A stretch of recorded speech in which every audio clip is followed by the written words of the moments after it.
Hello, welcome to Citizens Are Not Slaves. This is David McFarlane, and I'm going to preface this by saying I don't even know if this is a good idea. I'm a conservative, and I see major issues with our current spending at a federal level. I've got an idea on how to solve this, and I think that the idea that I have is an idea that could be accepted by both sides. Now, I know that when you give an idea that you think can be accepted by both sides, immediately one side will reject it and the other side will accept it. It's kind of a knee-jerk reaction, and it's due to tribalism, right? So it's due to the fact that I'm on the right, so the people on the left aren't going to like my idea just because it comes from the right. But I think they can get past that. At least I hope they can, because we do actually need to solve these problems. If we follow the current spending path that we're on, we're going to end up like Venezuela. The problem with socialism is actually usually caused by extreme spending. So, there's a lot of philosophical problems with socialism, but the main problem of socialism is the fact that it's a people-pleasing mechanism. So you take from the rich, you give to the poor. Generally speaking, you're using that poor as your power base or your base of support. So you have to keep those people happy, which locks in a certain level of spending. When you stop having the money, especially in a fiat system, which most countries are on fiat, when you run out of money, you can alleviate your short-term problem by printing more money. Now, that is a terrible idea. That is an absolutely terrible way to do it, but it can be done. So that causes, of course, the long-term problem of hyperinflation, crashing the economy, and basically ruining the country. We don't want to get there. We don't want to go there. We don't want anything to do with that. Now, I don't want to particularly get political here because I don't want to give anybody a reason to reject the idea right off the bat. I want to give everybody a good, solid chance of saying, yeah, that seems like it might work. We'll go with that. And it also it aims to give everybody what they currently claim they want. But of course, as we've seen with political discourse, the things that people claim they want often really aren't the things that they actually want. And so as you provide what they have claimed to be after, the goalposts shift a little on you, and so we got to worry about that. Now, it's common for politicians to make the argument that America is the wealthiest nation on earth, and technically, I believe we are. In other words, we have the most revenue or the highest GDP. We have now this is not per capita because there's some very small, very rich oil-producing nations that do beat us out in the per capita measure, but as a whole, America is the wealthiest, most productive nation on the earth. But like any 90s rapper or sports star can tell you, if you have money, it can go pretty quickly. So we are actually in debt to a multiple of about 5 times the annual revenue of the federal government. So the federal government usually takes in somewhere under $4 trillion in a year, and we're currently in debt over $21 trillion. So basically 4 times 5 is 20. We're in debt more than 5 times our annual revenue. That's a hard number because it's going to be very difficult to pay off. In other words, we can't just pay it off in a year. We can't pay it off even in 5 years, because if we paid it off in 5 years, we'd have to not spend any money during that 5-year period. So, if we cut the federal budget in half, which is not possible, we could see doing it in somewhere between 10 to 12 years. That kind of gives you an idea of how far in debt we are.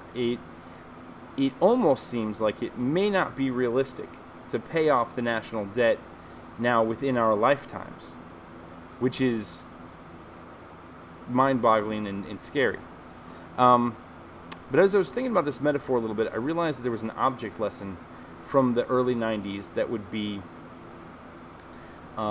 illuminative or instructive in this particular regard. So the object lesson is a movie called Brewster's Millions. And in that movie, this main character, Brewster, played by Richard Pryor, gets an inheritance, but the deal is, if he's going to get the full inheritance, he has to spend $30 million in 30 days and not have any assets to show for it. The funny thing is, in the movie, he found that to be a very difficult task. It's hard to spend $30 million in 30 days and not have anything to show for it. Yet the federal government spends trillions of dollars every year, and at the end of that, we have very little to show for it. Now, there are certain programs, like the military, where you do have certain items. Now, I'm not even defending the spending at the moment because, you spend... You spend a lot of money, billions of dollars, on aircraft and tanks. There's a trope where people talk about spending $50,000 on a hammer. Usually, it's not exactly what's happening, but you do see inflated spending in the military all over the place. So, but at the very least, when you buy a plane, the next year, you have that plane left over. You buy a tank, the tank doesn't evaporate on you at the end of the year. When we are engaged in certain social spending, welfare and Section 8 housing and things like that, at the end of the year, like for instance, Section 8 housing is a great example, and I'm going to take us through how we would improve that particular model. At the end of the year, you've rented somebody a house for a year, and at the end of the year, you have to do it again. And you can do that for up to 5 years on that particular program. Now, at one point, I think this is the perfect program to kind of go through and deal with the numbers. At one point, we were spending $98,000 per person per year for people on Section 8 housing. I don't know if that's the number anymore, but it's probably going to be close to that. It could be that there are a lot more people on the program, so the administrative costs are more spread out for each individual. Could bring us down to 70 or 50. There's a lot of variability there, but at the same time, the actual benefit is somewhere between $8,000 and $12,000. So we're spending a lot on overhead and a lot on maintenance, a lot on figuring out who deserves to be on that program and distributing the money and so forth, and not as much on actually delivering the benefit to the people. So, and then of course, if somebody stayed on that program for 5 years at that rate of $98,000 a year, we're spending $500,000 for this person. We're renting them an apartment for 5 years, and at the end of that term, we kick them out. We say, hey, we're not going to pay for you anymore, and you're done. Now, I think it's unconscionable to spend somewhere in the order of $500,000 to help somebody, and at the end of 5 years, realize that we've done nothing for them. And this is kind of the Brewster's Millions model, right? So I feel like that's foolish, and what I'd like to do is, instead of that, let's say that we had a Habitat for Humanity style housing project, and instead of telling the person that they can just have a free apartment for 5 years, we have somebody go to a location, and let's say that it's a plot, and we're going to build something like 60 homes, and we'll build them within driving distance to a city. Within, we'll take land from various public interests, and we'll build upon it. And so we have them basically work together to build, say, 30 or 60 homes, and each of the people that's there then gets one of those homes. Now, this could be done for somewhere between $30,000 to $60,000 per person, and while it's a one-time benefit, they then don't need any additional benefits in that particular area, right? So if somebody actually has a home, then we say, hey, we've just given that person a home. They don't need to be on the program for 5 years. They can be off the program immediately, and then we can turn around the next year and help somebody else out. So instead of this is basically what I want to get to. I want to get to the point where we are solving problems on a long-term basis rather than solving problems on a short-term basis. If you look at just one of the major issues that we are dealing with currently is healthcare. And if you look at the ridiculousness of healthcare, right now we're trying to solve the problem by getting everyone insurance. Insurance costs twice as much as medical care costs, because insurance companies are basically there to make a profit, right? So if you say what we're going to do is we're going to insure everyone, and then the insurance companies, when everyone gets sick, are going to pay for everyone, well, it's no longer a question of if somebody's going to get sick. See, if you buy insurance for yourself, the question is, am I getting sick this year?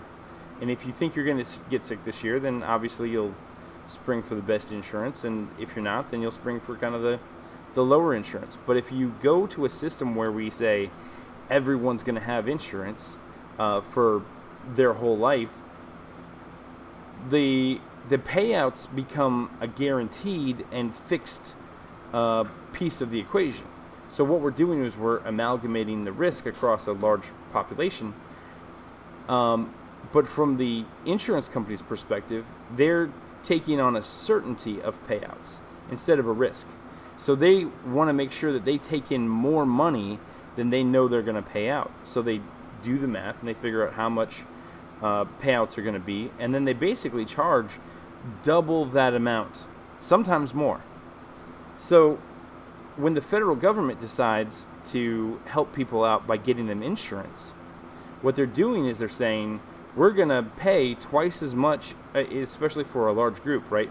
They're saying we're going to pay twice as much for this group of people to be insured as we expect the actual costs of their medical care is going to be. So if we just took the approach of we're going to stop buying insurance and just insure the people, self-insure, and then they can make a claim when they have a problem, we'd be lowering the amount of money that we spend off the bat. If we said, instead of that, what we're going to do is we're going to build hospitals, train doctors, and give away free health care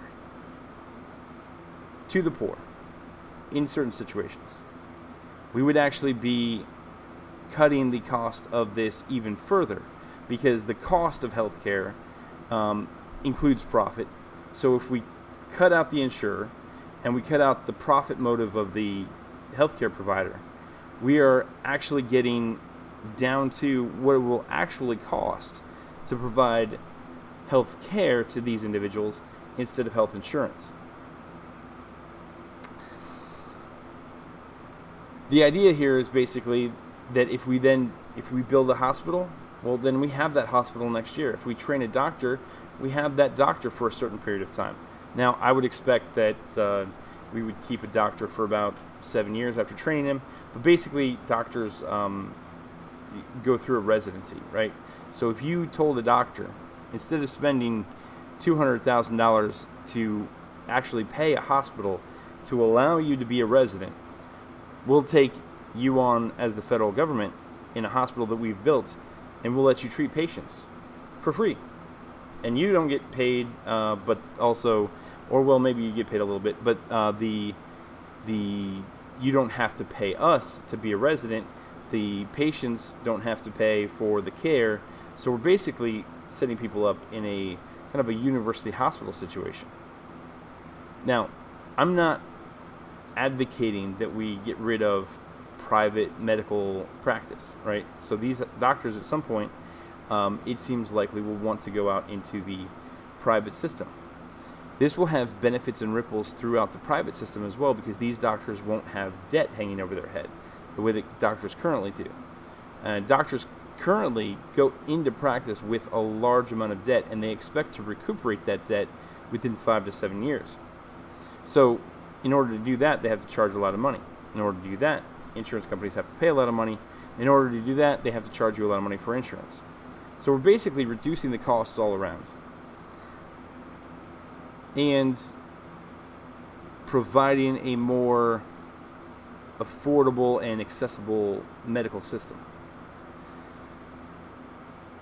Well, this is the idea. So, what else do you need to know about this? I don't even know if it's a good idea. It's an idea, and I'll tell you what, I do know that it's better than what we're doing now, but I don't know that it's a good idea. But the thing is, I don't see anything else that we could get both sides to accept. So on the conservative side, we can accept this for the cost savings, and we can say, hey, listen, we're definitely not going to spend more than we are right now, and lower the costs and, provide life-saving benefits to people. The same thing with the kind of the Section 8 plan, the Section 8 housing. And we do this with pretty much every program, federal program that we have, right? Instead of having food stamps, you have like little food farms, or you figure out ways to make the food supplies more renewable or regenerative. You figure out ways to, instead of just spending into a system, like college, for instance. College would be a great one. Right now, we're basically giving people loans so they can go and buy inflated degrees, or degrees at inflated prices. The reason that the prices are so inflated is because we're putting so much money into it. One of the reasons that insurance costs keeps going up and up and up every year is because the federal government is putting so much money into it. The reason that home prices had climbed and climbed, and actually I still think there's a bubble in home prices, is because the federal government is artificially supplying liquidity to the market. So demand is increased by a factor that is artificial. So instead of people basically buying the homes that they can buy, buying the homes that they can afford, and homes having to be affordable for people, they can now build homes that are just absolutely unaffordable because people can get these loans for them and then pay them back over 30 years. And we do this to pretty much every program in the federal government. And if we did, we could see a savings on all of those programs of something like 50%, maybe. And on the federal government on total, we could see maybe a savings of 25 to 30%, right? So if we're spending 4.25 trillion, then we're maybe getting it down to 3 trillion or maybe even less. And at the same time as we're doing that, we could probably identify other areas where we can cut spending. So if we could do that and maintain our current revenue, which I actually have some ideas about how to increase revenue without increasing taxes, but if we could maintain the current revenue, then we could actually start paying back some of our debt. And instead of constantly passing new debt ceilings and new debt limits, we start to actually reduce them and lower them. That's something we have to do. This is not, whether or not this is the solution or if there's another solution out there, this is not something that we can ignore very much longer. It's going to start to impact our economy. It's going to start impacting future generations. This is a real crisis. A lot of people want to talk about the environment as if it's a crisis, and maybe there's something to the various theories that are out there, but that's something that's going to hit us in maybe 100 years or longer. This is going to hit us, the economic crisis that we are generating for ourselves is going to hit us much quicker than that. Now, I'm not saying it's going to hit us next year or the year after that, but it could hit us within 20 years. And if we went on certain ill-advised spending sprees, it could hit us a lot quicker than that. So, we can't do that. We have to take this seriously, and we have to solve this problem. So, that's what I think.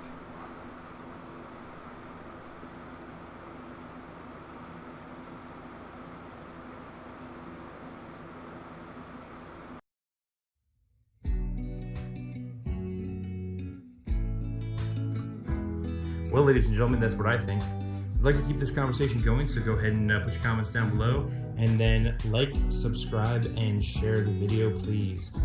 Your support is appreciated, and follow me at xverum on Twitter. You guys have a great day, and see you next time.